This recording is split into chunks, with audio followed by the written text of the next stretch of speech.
तर जेव्हा आपलं मत व्यक्त केलं जातं त्या मतावर आधारित वाटाघाटी कधीही कदापिही होत नसतात. विजयाच्या दृष्टीने त्या मतदारसंघाचं विश्लेषण करून सूक्ष्म अध्ययन करून त्या संदर्भातलं सर्वेक्षण करत त्या ठिकाणी असणाऱ्या जनतेचा मनोभाव बघत आपण त्या ठिकाणी निर्णय करतो की विजयाकडे आपल्याला पुढे जायचं असतं आणि म्हणून जागा कोणी मागितली म्हणून द्यायची नसते आणि जागा कोणी मागितली नाही म्हणून थांबायचं नसतं. राजधानी दिल्लीमध्ये आज पक्षाची बैठक पार पडत आहे. बैठकीला कोण कोण उपस्थित असेल आणि साधारण किती वाजता ही बैठक होईल?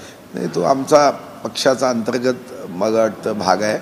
त्याच्यावर बैठकीच्या संदर्भात चॅनल्सच्या माध्यमातून चर्चा करणे योग्य आहे. ज्या पद्धतीनं महायुतीच्या जागा रखडलेल्या आहेत त्याच धर्तीवरती महाविकास आघाडीच्या देखील रखडलेल्या आहेत, काय वाटतं तुमचे केव्हापर्यंत पूर्ण होईल?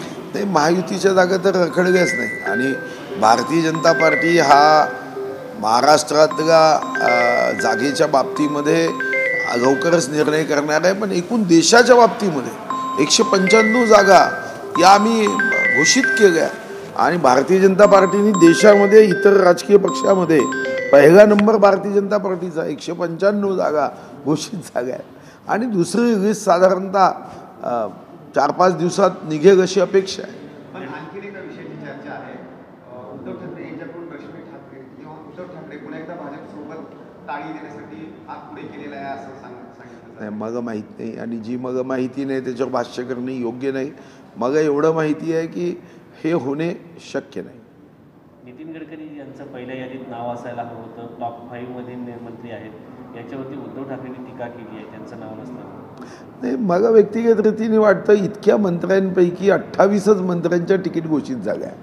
गडकरीजी अतिशय मोठे नेते आहे, पण महाराष्ट्राच्या जागेच्या संदर्भामध्ये यादीच जर घोषित झाली नाही म्हणून माननीय नितीनजीचं तिकीट घोषित केलं नाही याच्यामध्ये मला वाटत नाही. आणि नितीनजीला माझा विश्वास आहे की जगात कोणीही छोटं करू शकत नाही. ते कर्तृत्वाने मोठे आहे, ते काय कोणाच्या आधारावर मोठे आहेत का?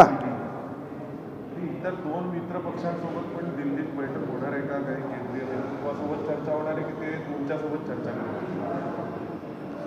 ते तर आमच्या पक्षामध्ये जेव्हा बैठका होती त्याच्यात ते ठरेल, पण माननीय अमितभाईंनी त्या दोन्ही पक्षाशी चर्चा केली आहे.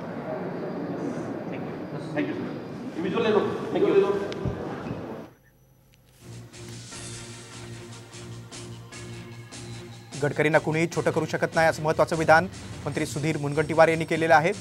दिल्लीमध्ये भाजपच्या कोर कमिटीची बैठक आहे त्यावेळी त्यांनी भाष्य केलेलं आहे. यादीत नाव न आल्यामुळे सध्या विरोधक निशाणा साधताय आणि त्या पार्श्वभूमीवर सुधीर मुनगंटीवार यांचं महत्त्वाचं वक्तव्य आहे की नितीन गडकरींना कुणीही छोटं करू शकत नाही.